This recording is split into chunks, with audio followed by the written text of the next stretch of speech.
Good morning from Thimphu. আজ 24শে October 2023 বুধবার, ভারতীয় সময় সকাল 8টা, মানে ভুটানের সময় 8:30।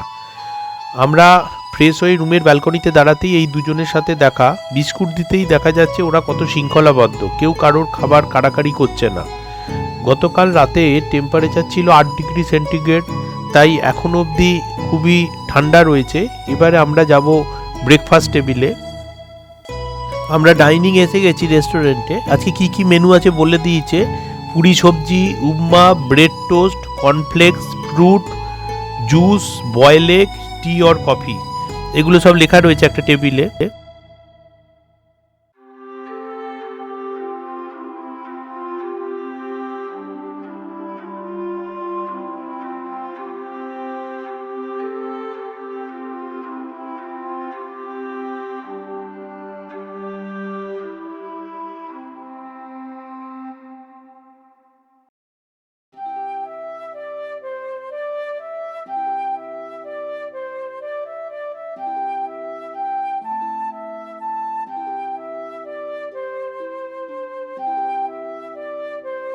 আমরা আজকে থিম্পু লোকাল সাইট সিনে যাব। প্রথমে যাব বুদ্ধার দোরদেনমা স্ট্যাচু, এরপর একে একে দেখে নেব ন্যাশনাল মেমোরিয়াল ছোটেন, থ্যাংটং দিওয়াচেন নানারি, ডেকেন ফোদং মনেস্ট্রি, সিমথোকাজং।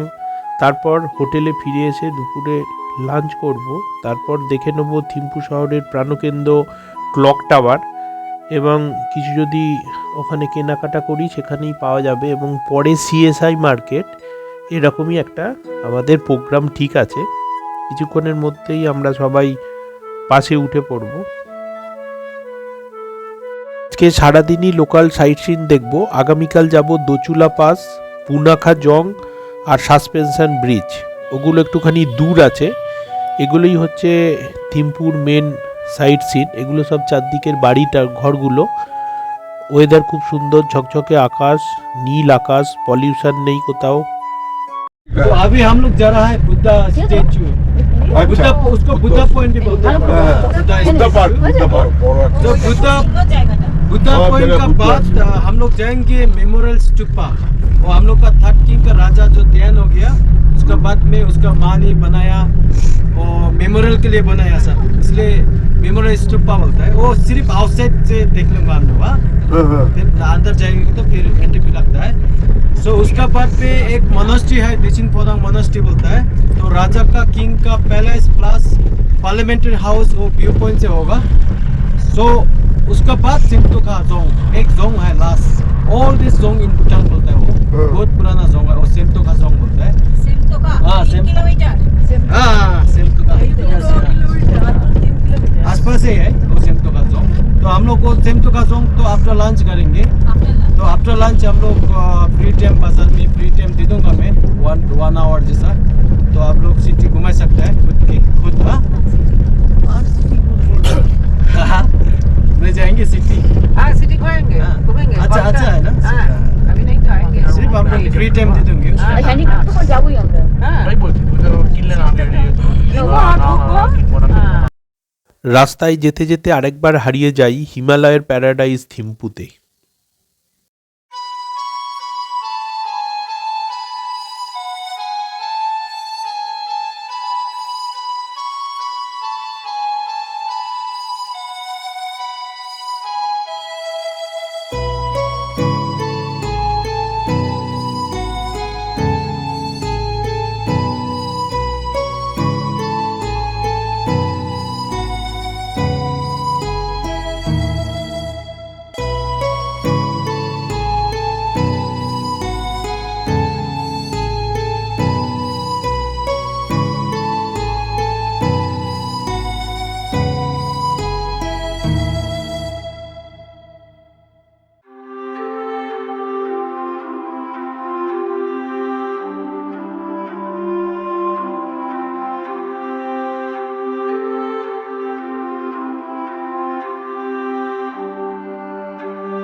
আমাদের থিম্পুর প্রথম সাইট সিন বুদ্ধা দোরদেনমা স্ট্যাচু দেখতে আমরা এগিয়ে যাচ্ছি গেটের দিকে। এখন ঘড়িতে সকাল 9টা। আমরা বুদ্ধা পার্কের গেটের কাছে এসে গেছি। এখনই আমরা গেট দিয়ে ঢুকে দেখব সেই বিখ্যাত বুদ্ধা দোরদেনমা স্ট্যাচু। এখানে আমাদের 1 ঘন্টা সময় দেওয়া হয়েছে। গেট দিয়ে ঢুকেই সামনে আমরা যেটা দেখতে পাচ্ছি এটা হলো ভিক্টোরি স্তূপা, মানে রাজা রাজ্য জয়ের পর রানীর উদ্দেশ্যে এই স্তূপা নির্মাণ করেছিলেন। এটা দেখতে এত সুন্দর স্থাপত্য ভাস্কর্য, আমি সেটা কিছু ভিডিওগ্রাফি কিছু ফটোগ্রাফি করলাম। কি সুন্দর চারদিকটা লাগছে। এই বুদ্ধা পার্কটার পজিশনটাই খুব সুন্দর, পাহাড়ের কোলে এই বুদ্ধা পার্ক। তো দুতলায় আমরা উঠব মেন বুদ্ধ মূর্তির ওখানে দুটো মন্দির আছে, কিন্তু ভেতরের বিগ্রহের ছবি ফটোগ্রাফি ভিডিওগ্রাফি করা রেস্ট্রিক্টেড আছে, তাই সেটা দেখানো যাবে না। বাদবাকি এখানকার পরিবেশ এখানকার সব কিছু আমি দেখাবো।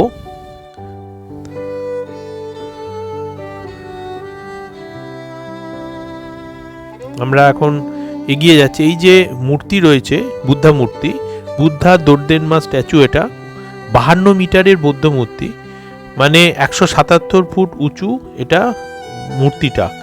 এই মূর্তিটির ভেতরে প্রায় 1 লক্ষের বেশি মূর্তি আছে এবং এর প্রত্যেকটিরই ধরন হচ্ছে বুদ্ধা দোরদেনমার মতো। আমরা ফার্স্ট ফ্লোর দিয়ে ওপরে উঠেছি। এখানে দেয়ালের গায়ে গায়ে যে স্থাপত্য ভাস্কর্য রয়েছে সেগুলো দেখাচ্ছি। এই স্থাপত্য ভাস্কর্যগুলো, মেন মূর্তিটি বৌদ্ধ মূর্তিটি ব্রোঞ্জ দিয়ে তৈরি আর তার উপরে সোনার জল আছে। থিম্পু শহরের দক্ষিণ প্রান্তে অবস্থিত 13তম দেশি ড্রুক সেরাপ ওয়াংচুকের রাজবাড়ি কোয়েনসেল ফোডরাং নেচার পার্কের একটি টিলার ওপর বুদ্ধা দোরদেনমা স্থাপিত হয়েছে। চীনের নানজিনের এরোশন কর্পোরেশন কর্তৃক নির্মিত বুদ্ধ মূর্তিটি তৈরি করতে খরচ হয়েছে $47 মিলিয়ন। ভুটানের রাজতন্ত্রের শতবার্ষিকী উৎসব ছাড়াও বিখ্যাত যোগী সোনাম জ্যাংপের ভবিষ্যৎবাণীকে সফল করার উদ্দেশ্যে বুদ্ধ দোরদেনমাটি তৈরি করা হয়েছে। ভবিষ্যৎবাণীটি ছিল ঠিক এই রকম: সমস্ত পৃথিবীকে আশীর্বাদ, শান্তি এবং সুখ উৎসর্গ করার জন্য 20 শতাব্দীতে এই অঞ্চলে গুরু পদ্মসম্ভবা অথবা বুদ্ধদেব কিংবা পূর্বার বিশাল মূর্তি স্থাপিত করতে হবে। মূর্তির মেটেরিয়াল চায়না থেকে সমুদ্রপথে ভারতে এসেছে এবং ভারত থেকে ভুটানে সড়কপথে ইঞ্জিনিয়ার ও যাবতীয় উপকরণ আসে। ভেতরটা খুব সুন্দর, অনেকটা সময় কেটে যায় ঘুরে ঘুরে। এখন অনেকগুলোই মূর্তি দেখছি আর পাহাড়ের সেই সব সৌন্দর্য রয়েছে, নীল আকাশ, চারদিকটা ঘুরতে খুবই ভালো লাগছে। কি সুন্দর লাগছে চারদিকটা, আমরা এখন উপভোগ করছি ঘুরে ঘুরে।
বুদ্ধা পার্ক থেকে বাসে করে আবার যাচ্ছি আমরা এখন ন্যাশনাল মেমোরিয়াল ছোটেন দেখতে।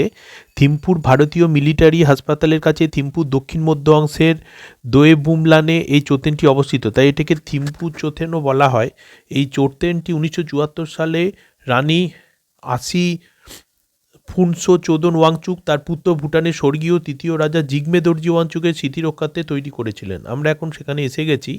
তিনি আধুনিক ভুটানের পিতা ছিলেন। থিম্পু শহরের ঠিক বাইরেই সোনার চূড়ো মাথায় বিশাল এই চোতেনটি মনুমেন্ট সমগ্র ভুটানের জাতীয় প্রতীক স্তম্ভ হয়ে দাঁড়িয়ে। 2008 সালে চোতেনটির ব্যাপক সংস্কার করা হয়েছে। এই চোতেনটিকে তিব্বতীয় কায়দায় গড়ে তোলা হয়েছে। সাদা রঙের সুউচ্চ চোতেনটির ভেতরে ধ্যানমগ্ন বুদ্ধমূর্তির সামনে অজস্র প্রদীপ জ্বালানো হয়। তো 500 টাকা করে এন্ট্রি টিকিট, কিন্তু আজকে আমাদের রেস্ট্রিকশান আছে। আজকে যেহেতু দশেরা আছে, ভেতরে লামারা এখানে পুজো করছে, তাই এন্ট্রি টিকিট কেটে আমরা একদম ভেতরে গিয়ে বুদ্ধমূর্তি দেখতে পাচ্ছি না। আমরা বাইরে থেকেই চোতেনটি দেখছি আর 4-5টা দেখছি। তো এখান থেকে এবার আমরা যাব একদম আমাদের থার্ড পয়েন্ট। ওপর থেকে একটা ভিউ পয়েন্ট থেকে রাজার বাড়ি দেখব, তারপরে যাব থ্যাংটং দিওয়াচেন নানারি। যেহেতু রাজার বাড়ির এলাকাটা বিকেল 5টা পর্যন্ত রেস্ট্রিক্টেড, তাই আমরা একটা ভিউ পয়েন্ট থেকে রাজার বাড়ি দেখছি। রাজার বাড়ি হলো তাসি ছো জং। এখানে পার্লামেন্টের house, meeting place, administrative office, supreme court সবই আছে। আমরা ওপর থেকে দেখছি। এটা দেখা হয়ে গেলে থ্যাংটং দিওয়াচন নানারিতে যাব। আচ্ছা, সামনে যে ফ্ল্যাগটা দেখা যাচ্ছে তার পেছনে হচ্ছে পার্লামেন্ট হাউস, আর ওই যে গাড়িগুলো আছে গাড়িগুলোর পেছনে হচ্ছে রাজার, এখানে যে কিং আছে তার রাজার বাড়ি। আর এদিকে সব অফিস আছে, অ্যাডমিনিস্ট্রেটিভ অফিস, সব মিনিস্টারদের। আর ওইটা হচ্ছে ওই দূরে লাল রঙের যেটা রয়েছে, লাল রঙের রুফটপ যেগুলো, সেটা হচ্ছে সুপ্রিম কোর্ট। আর সব অ্যাডমিনিস্ট্রেটিভ বিল্ডিং আছে। আচ্ছা, তাসিজো জংয়ের একধারে প্রধান প্রশাসন কেন্দ্র ও নদীর তীরবর্তী অঞ্চলে একটু নিচের দিকে আরও একটি জং গড়েন, সেটি লোয়ার জং নামে পরিচিত। প্রায় শতাধিক ঘরের এই জংটির চার কোণে প্রায় 3 তলারও বেশি উচ্চতার 4টি টাওয়ার আছে। ঘরগুলোর মধ্যে 1000 খানেকেরও বেশি বুদ্ধমূর্তি আছে। চত্বরের চার কোণের পূর্ব দিকে আছেন সাদা রঙের ইউন ঘোটসুর দেবতা, পশ্চিম দিকে লাল রঙের চেনমিদান দেবতা, উত্তর দিকে সোনালি রঙের দেবতা মমথোসে, দক্ষিণ দিকে নীল রঙের দেবতা ফঙ্গোচেরো। এরা দুর্গটিকে অশুভ শক্তির হাত থেকে রক্ষা করছেন। রাজদরবারে রাজা অতিথিদের দর্শন দেন। রাজদর্শন বা প্রধান লামা দর্শনে এলে জাতীয় পোশাক পরা বাধ্যতামূলক। এছাড়া সিল্কের সাদা রঙের ছোট চাদর উপহার দেওয়া ভুটানবাসীদের সামাজিক রীতি। জং থেকে একটু দূরে থিম্পুচু নদীর তীরে ভুটানি স্থাপত্যের তৈরি কটেজের মতো প্রাসাদটিতে রাজা জিগমি দর্জি থাকতেন। এর থেকেই একটু দূরে বর্তমানে রাজার বাসস্থান। কটেজের সামনে সবুজ ঘাস বিছানো বাগান, গোলাপ বাগিচা দর্শনে মন ভরে যায়। জংয়ের কাছে টুপি আর ছাতার ব্যবহার ও গাড়ির হর্ন বাজানো নিষেধ। সূর্যাস্তর পরে জংয়ে মহিলা অবস্থান নিষিদ্ধ। 1968 সালে ভারতের তৎকালীন প্রধানমন্ত্রী শ্রীমতী ইন্দিরা গান্ধী ভুটানে আমন্ত্রিত হলে একমাত্র তিনিই মহিলা যিনি জংয়ে রাত্রিবাস করেছিলেন। নান্নারি নান্নারি ভিউ পয়েন্ট থেকে উপরে উঠে গেছে থ্যাংটং দিওয়াচেন নানারি, ওখানেই যাচ্ছি।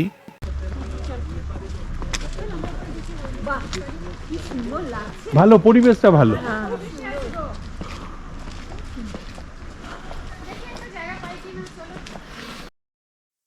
এটি একটি বৌদ্ধ মন্দির। 14 সেঞ্চুরির আগে মহিলা প্রবেশ নিষিদ্ধ ছিল। তারপর থেকে বিভিন্ন মন্দির বা মনস্ট্রিতে প্রবেশে মানা নেই। তিব্বতের সংস্কৃতি ভুটানের সর্বত্র দেখা যায়, কারণ বৌদ্ধ সন্ন্যাসীরা তিব্বত থেকেই এসেছিল। তো আমরা এখন ভেতরটাতে যাব। এখানে অখণ্ড প্রদীপ মানে 24 ঘন্টা জ্বলে, সেরকমও একটা রুম দেখতে পাবো। আমরা সামনের দিকটাতে যাচ্ছি। ওপর থেকে পেছনে ফেলে আসা রাস্তা, পাহাড়, জঙ্গল, সেই সবের দৃশ্য উপভোগ করছি। সবাই মিলে আমরা আস্তে আস্তে ওপর দিকে উঠছি এই থ্যাংটং দিওয়াচেন নানারিতে।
আমরা এখন এসেছি ডেকেন পোদ্রাং মনেস্টেরিতে। এর অর্থ হলো স্বর্গসুখের প্রাসাদ।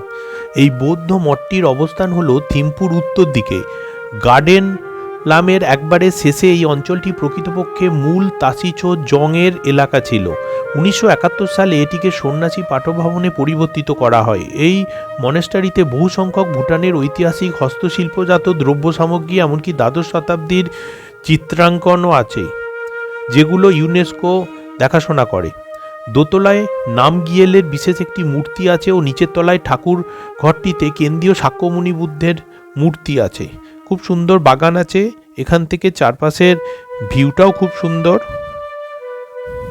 আমরা এখন কিছু ফটোগ্রাফি এখানে করছি। ওপর থেকে যে অনেকগুলো বাড়ি দেখতে পাচ্ছি, সেই বাড়ির যে ছাদগুলো গ্রিন আছে সেগুলো প্রাইভেট প্রপার্টি, যেগুলো রেড আছে গভর্নমেন্ট অফিস, এবং অরেঞ্জ হলে মন্দির বোঝায়। বৌদ্ধস্তূপে ঢোকার আগে তার ডান দিকে ঢুকে প্রদক্ষিণ করে বাম দিকে বেরোতে হবে, এরমই সব ব্যাপার আছে। আর বুদ্ধদেবের ছবি আর রাজার ছবিকে ভুটানবাসী সমান শ্রদ্ধা করে। তো এগুলোই আমরা দেখছি এখন ওপর থেকে চারদিকের ভিউটা। আর এই যে এখানে এসেছি ডেকান পোদ্রাং মনেস্ট্রির চারদিকের ভিউটা।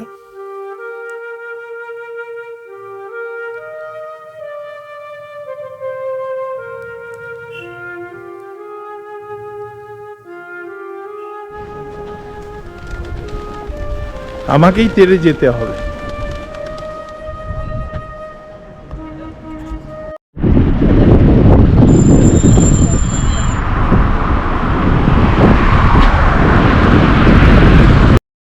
আমরা এখন যাচ্ছি সিমতোকা জং দেখতে।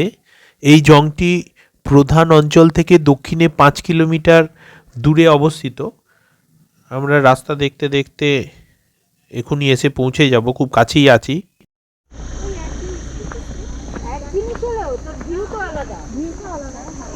চারদিকের ভিউগুলো তো আলাদা।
আমরা এখন সিমতোকা জংয়ের মধ্যেই আছি। এই মঠটি হলো একটি অতি প্রাচীন মঠ। সিমতোকা জংটি 1627 সালে জাবদ্রুং নগাওয়াং নামগিয়েল তৈরি করেছিলেন।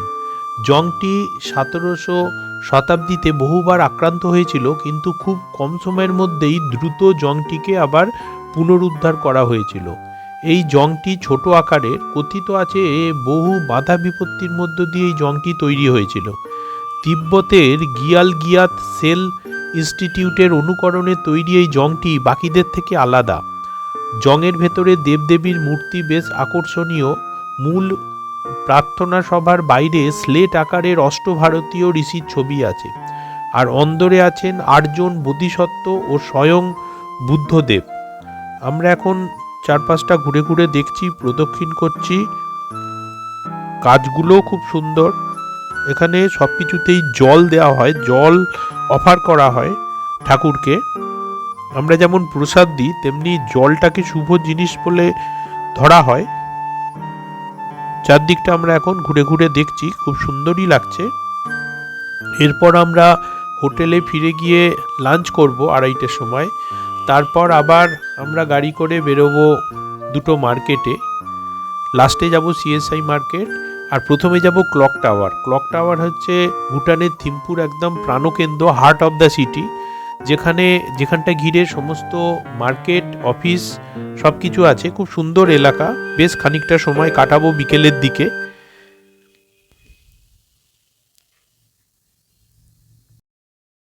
আজকে সকাল থেকে সাইট সিনগুলোতে যেগুলো দেখলাম খুবই ভালো লেগেছে। আর আগামীকাল তো যাব একটুখানি দূরে, ওই পুনাকা জং, সাসপেনশন ব্রিজ আর দোচুলা পাস, ওগুলোও খুব সুন্দর। এখন ঠিক ঘড়িতে দুপুর 2টো বাজে। আমরা লাঞ্চ করতে এসেছি ডাইনিংয়ে। প্লেন রাইস, আলু পোস্ত, আলু ভাজা আমাদের আজকের দুপুরের মেনু। এরপরে ফ্রাইড ডাল,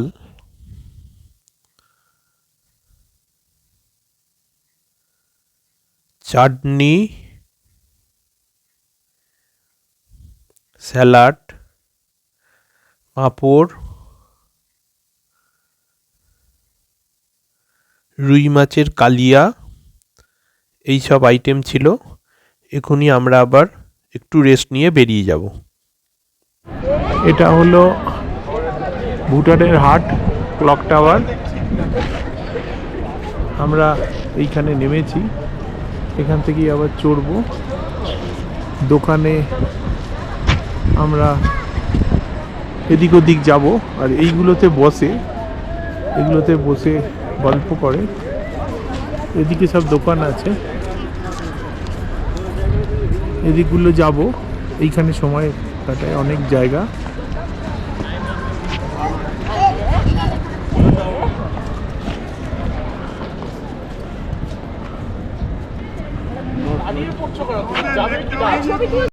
জিনিসপত্রের দাম অনেক বেশি, ঘুরে ঘুরে দেখতে ভালো লাগছে, কিন্তু কেনাকাটা তেমন কিছু হচ্ছে না।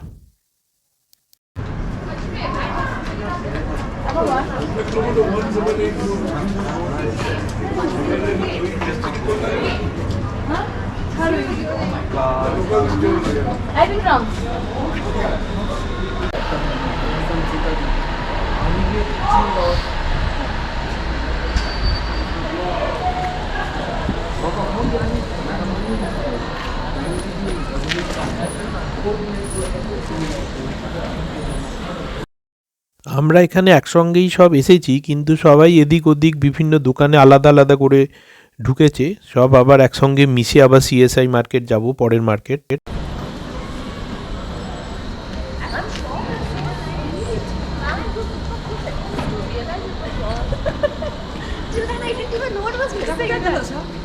সব এদিক ওদিক ঘুরছে।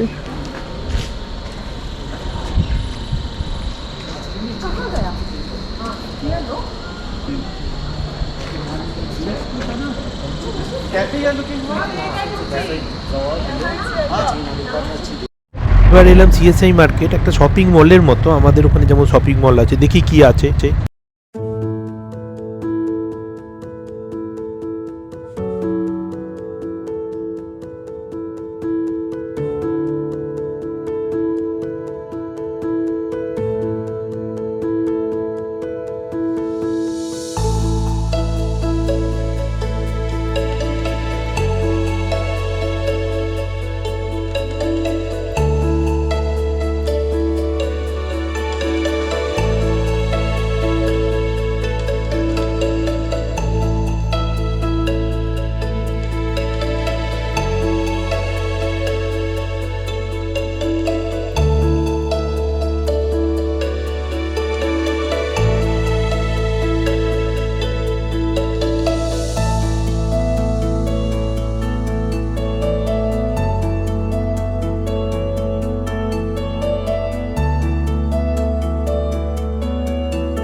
এই পর্বটি এখানেই শেষ করলাম।